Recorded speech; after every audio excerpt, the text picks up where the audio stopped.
국회 본관 앞마당에 있는 기후위기 시계. 이 시계는 지구 평균 온도가 산업화 이전보다 1.5도씨 상승할 때까지 남은 시간을 보여줍니다.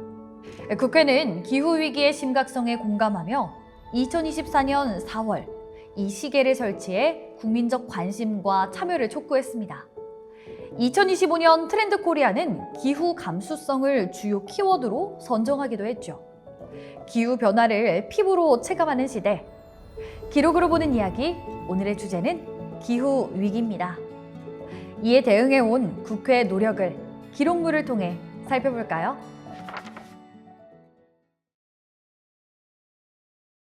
여러분은 기후 위기를 어디서 실감하시나요? 예년보다 이르게 피는 꽃, 길어진 여름, 사라지는 꿀벌, 높아진 해수면, 그리고 점점 심각해지는 산불까지. 기후위기의 주요 원인은 산업화 이후 급증한 화석 연료 사용 및 온실가스 배출입니다. IPCC는 현 수준의 온실가스 배출량 유지 시 2030년대 중후반쯤 지구 평균 온도가 산업화 이전보다 1.5도씨 상승하며 폭염은 8.6배, 가뭄은 2.4배, 강수량은 1.5배 증가할 것으로 예상하기도 했습니다. 특히 이산화탄소는 한번 배출되면 최대 200년간 사라지지 않는 것으로 알려져 있는데요. 그래서 대기 중 이산화탄소 순 배출량이 0이 되는 넷 제로, 즉 탄소 중립은 이제 국제적 규범이 되고 있습니다. 국제사회는 1992년 UN 기후 변화 협약을 시작으로 본격적인 기후 위기 대응에 나섰습니다. 우리나라도 이 흐름에 발맞춰 1993년 11월 이 협약에 대한 비준 동의안을 국회에서 가결하고 2002년 10월 교토의정서 비준 동의안을 통과시키며 실질적인 이행을 준비했습니다. 그리고 기후변화 협약에 대한 종합적이고 체계적인 대책을 논의하기 위해 제16대 국회부터 기후 관련 특별위원회를 구성하고 입법 활동을 이어갑니다. 그 결과 2009년 12월 특별위원회 대안으로 저탄소 녹색성장 기본법이 발의되어 2010년 1월 제정됩니다. 그리고 2012년 5월에는 온실가스 감축 목표의 효율적 달성을 위한 온실가스 배출권의 할당 및 거래에 관한 법률, 일명 배출권 거래법이 제정되며 많은 진척을 이루었습니다. 한편 2016년 11월 우리나라는 파리협정을 비준하며 신기후체제에 동참했습니다. 이후 국회에서는 기후변화와 저탄소 정책과 관련한 여러 법안이 발의되며 일부 제정 개정되기도 했으나 상당수가 임기 만료로 폐기되는 아쉬움도 있었습니다.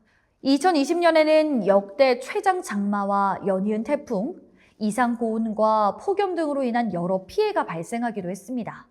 이렇게 기후변화에 대한 위기감이 고조되면서 2020년 9월 제21대 국회는 기후위기 비상대응 촉구 결의안을 채택합니다. 그리고 2050 탄소중립사회로의 이행을 위한 법안들을 잇따라 발의했는데요. 이들 법안은 환경노동위원회 대안으로 국회 본회의를 통과하고 2021년 9월 기후위기 대응을 위한 탄소중립 녹색성장기본법, 일명 탄소중립기본법이 제정되면서 결실을 맺게 됩니다. 또한 2020년에는 세계 최초로 수소법이 제정돼 수소경제의 기반이 마련됐고 국회 경내에도 수소충전소와 수소버스, 전기차 충전소 등 친환경 인프라가 확충됐습니다. 그리고 2023년 10월 기후변화 감시 및 예측 등에 관한 법률, 2024년 2월 이산화탄소 포집, 수송, 저장 및 활용에 관한 법률이 제정되며 기후위기 대응의 과학적, 기술적 기반도 갖춰졌습니다. 이렇게 여러 법제들이 마련된 한편 풀어야 할 과제도 있습니다.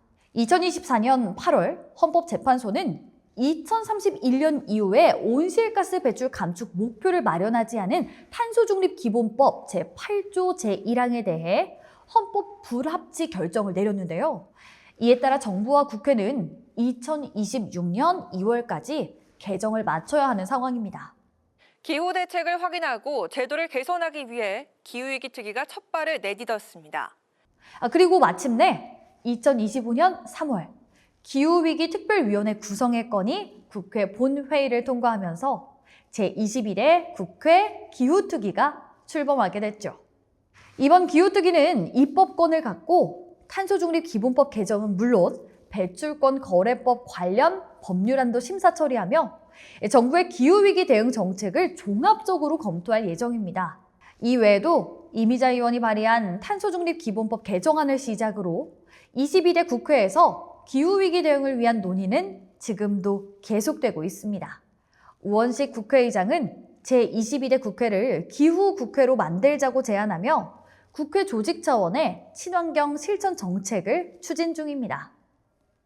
22대 국회를 기후국회로 규정하고 국회가 전면에 나서야 한다고 강조한 우원식 국회의장.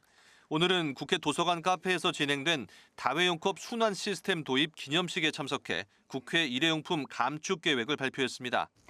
또한 2024년 11월 브라질에서 열린 제10차 G20 국회의장회의에서는 기후위기 해결을 위한 G20 의장급 회의체 출범을 제안하며 공동선언문 채택을 이끌어내기도 했습니다. 그동안 국회는 기후위기 대응을 위한 다양한 노력을 이어왔습니다. 하지만 작년 발표된 기후변화 대응 지수에서 우리나라는 최하위권을 기록해 부족하다는 평가도 받고 있죠. 기후위기는 전 세계 모두가 함께 해결해야 할 과제입니다. 정부와 국회 차원의 움직임도 중요하지만 우리 모두의 실천도 필요합니다. 일상 속에서 작은 것부터 시작해보는 건 어떨까요? 나의 미래 세대의 터전인 지구를 위해 기후 위기 시계가 멈추는 그날까지. 기록으로 보는 이야기는 여기까지입니다.